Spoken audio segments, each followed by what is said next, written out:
Good morning बच्चों। आपकी तीसरा चैप्टर है संख्याओं के साथ खेलना। 3.1 हमने कर ली, 3.2 का हमने पहला सवाल कर लिया था, ठीक है। तो 3.2 के सवाल करने से पहले हम कुछ जानते हैं कि अभाज्य संख्या क्या होती है, भाज्य संख्या क्या होती है, सम संख्या क्या होती है और विषम संख्या क्या होती है, ठीक है। तो हम लिखते हैं सबसे पहले इसमें कि अभाज्य संख्याएं।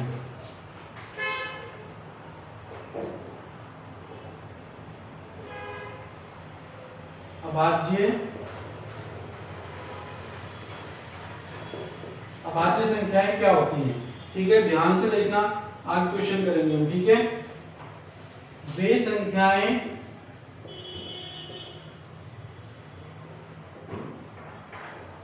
जिनके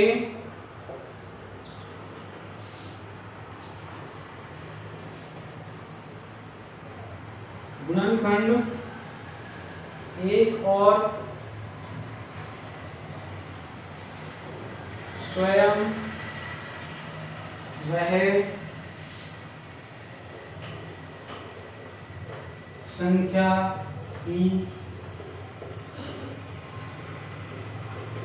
होते हैं। अभाज्य संख्या कौन सी होती हैं? वे संख्याएं जिनके गुणनखंड एक और स्वयं वह संख्या ही होते हैं। गुणनखंड का मतलब जैसे 4 है, इसके गुणनखंड होते हैं 2 दूना 4, 2 एकम 2, गुणनखंड हो रहे हैं इसके। अब ऐसी संख्या होती है जिनके गुणनखंड नहीं होते हैं, तो वो कहलाती हैं अभाज्य संख्याएं। जैसे 2 के गुणनखंड नहीं होते, 5 के गुणनखंड नहीं होते, ठीक है। 3, 7, 11 ऐसे बहुत होते हैं। देखो जैसे 2 है, 2 में सिर्फ 1 का भाग जाएगा एक या तो, या फिर स्वयं का यानी 2 का भाग जाएगा।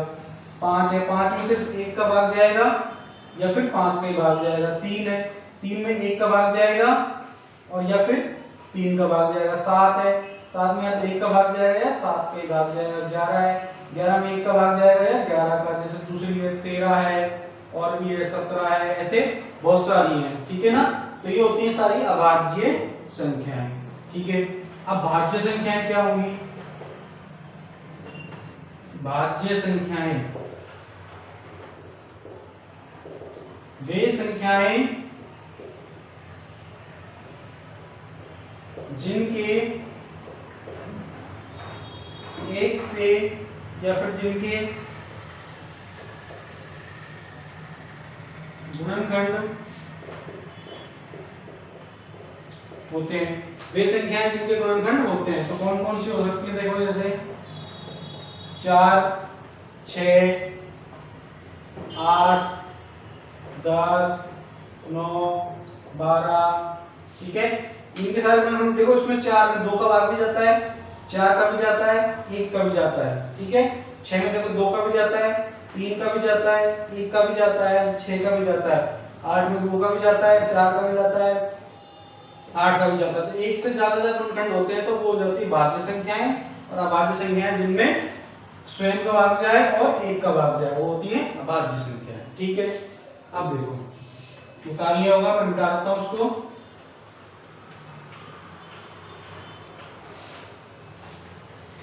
देखो ये सारी विषम संख्याएं हैं। क्या है? सारी सारी ये विषम संख्याएं हैं। सिर्फ 1, 2 जो है वो क्या है? सम संख्या है, ठीक है। तो इसमें सबसे क्या लिखेंगे? सबसे छोटी अभाज्य सम संख्या क्या होगी? 2। सबसे छोटी अभाज्य, ये अभाज्य भी और सम संख्या भी है। सबसे छोटी अभाज्य सम संख्या क्या होगी? 2। और कोई अभाज्य सम संख्या नहीं होती। सम संख्या सिर्फ 2 ही होती है जो अभाज्य होती है। समझ में आया? ठीक है। अभी क्वेश्चन करेंगे इसके हम टेस्ट, ठीक है ना। तो उसमें सारी चीजें आएंगी।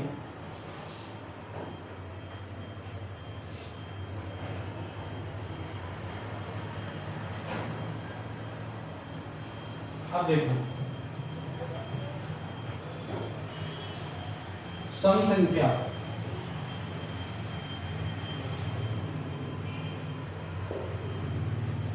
क्या होती है? वे संख्या जिनमें 2 का भाग पूरा जाए। वे संख्या जिनमें 2 का भाग पूरा जाता है, जैसे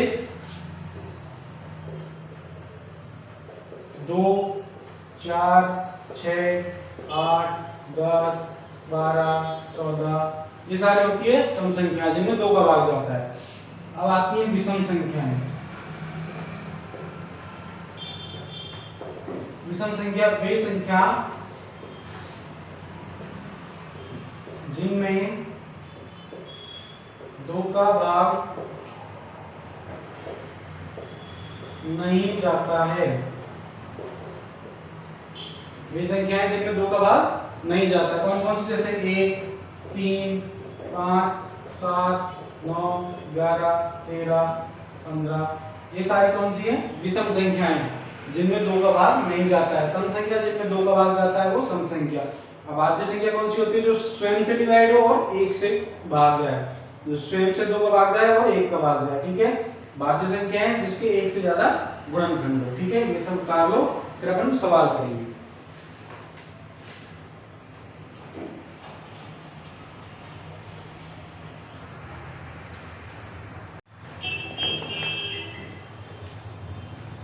अब करते हैं इसके हम सवाल। सत्य असत्य बताना है। दूसरा सवाल कर रहे हैं, पहला कर लिया हमने। दूसरा देखो, 3 विषम संख्याओं का योग सम होता है, ठीक है। अब बताना है ये सत्य है या असत्य है। 3 विषम संख्याओं का योग सम होता है। विषम संख्या कौन कौन सी होती है? 1, 3, 5, 7, ठीक है। और भी होती है बहुत सारी, 9, 11 काफी होती है, ठीक है। तो हम 3 विषम संख्या लेते हैं, यानी 1 ले लिया, 3 ले लिया और 5 ले लिया। जोड़ो, 5 और 3 8 है 9। तो वो कह रहे हैं 3 विषम संख्याओं का योग सम होता है क्या? नहीं होता। ये क्या है? विषम संख्या है। तो क्या लिखेंगे इसमें हम? असत्य, ठीक है। सम संख्या नहीं है, देखो विषम संख्या है 9 है जो, तो योग सम नहीं होता है, तो क्या है? असत्य, ठीक है। दूसरा देखो, 2 विषम संख्या ले ली हमने 1 + 3 और एक सम संख्या मान लो 2 ले ली हमने, का योग सम होता है। 3 और 2 5 और 1 6, सही है। सम ही होता है। देखो 2 विषम संख्या, 1 विषम संख्या और 3, तो ये ले ली और एक सम संख्या ले ली, तो कितने हो गए? 6 हो गया। तो 6 क्या होता है? सम होता है, ठीक है। ये होता है विषम, और सम क्या होता है? 2 4 6 8 10 सम संख्या ये होती है। तो क्या लिखेंगे हम? सत्य, सम संख्या है। अब देखते हैं तीसरा, 3 विषम संख्याओं का गुणनफल। 3 विषम संख्या ले ली, 1 गुणा 3 गुणा 5 कितना आता है? 5 3 15, 15 एकम 15। विषम होता है, बिल्कुल सही है। विषम ही आ रहा है, विषम ही होता है, ठीक है ना। 2 का भाग भी जाता है इसमें, इसलिए विषम संख्या है। तो लिखेंगे हम यहाँ पे सत्य, लिखेंगे सत्य, ठीक है। उतारो।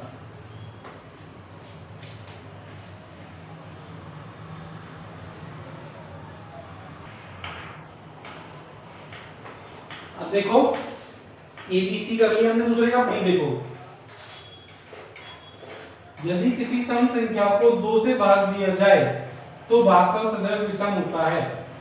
ऐसा होता है कि देखो सम संख्या कौन सी लेते हैं? मान लो 4 ले ली हमने, उसको 2 से भाग दो, 2 एकम 2, 2 दूना 4, तो विषम आ रहा है क्या? नहीं, सम आ रहा है, ठीक है ना।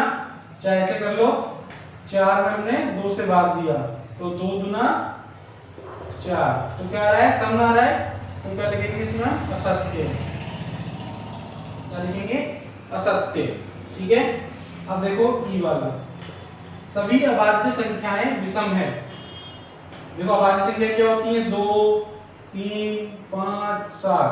तो देखो सम संख्या भी आ रही है ना इसमें, तो सभी अभाज्य संख्या विषम नहीं होती है, तो इसमें लिखेंगे हम असत्य, f। अभाज्य संख्याओं के कोई गुणनखंड नहीं होते हैं, बिल्कुल सही बात है, अभाज्य संख्याओं के गुणनखंड नहीं होते हैं, तो ये लिखेंगे हम इसको सत्य।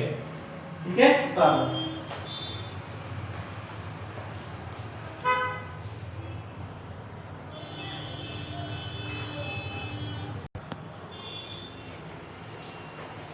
अब देखो जी, दो अभाज्य संख्याओं का योग सदैव सम होता है। अभाज्य संख्या कौन कौन सी होती हैं? जिनके गुणनखंड नहीं होते, 2 3 5 7 ये होती हैं अभाज्य संख्याएं। ठीक है, और भी होती है बहुत सारी। तो दो अभाज्य संख्या लेते हैं, मान लो 2 ले लिया हमने प्लस 3 ले लिया। ठीक है, तो कितना आ रहा है? 5 आ रहा है।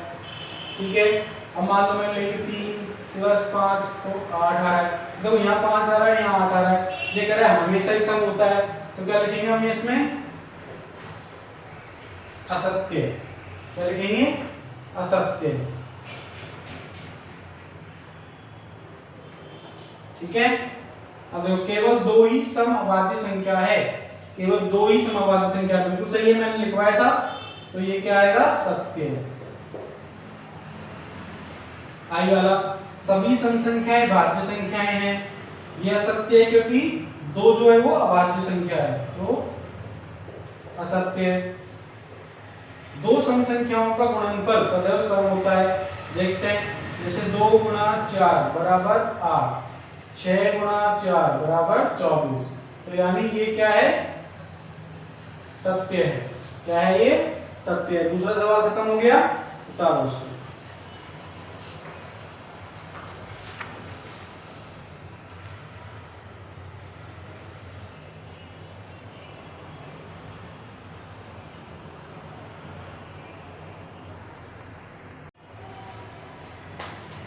अब देखो तीसरा सवाल इसका, संख्या 13 और 31 दोनों क्या है? अभाज्य संख्या है, तो 13 में भी किसी का भाग नहीं जाता है ना, 31 में किसी का भाग जाता है ना, अभाज्य संख्या है।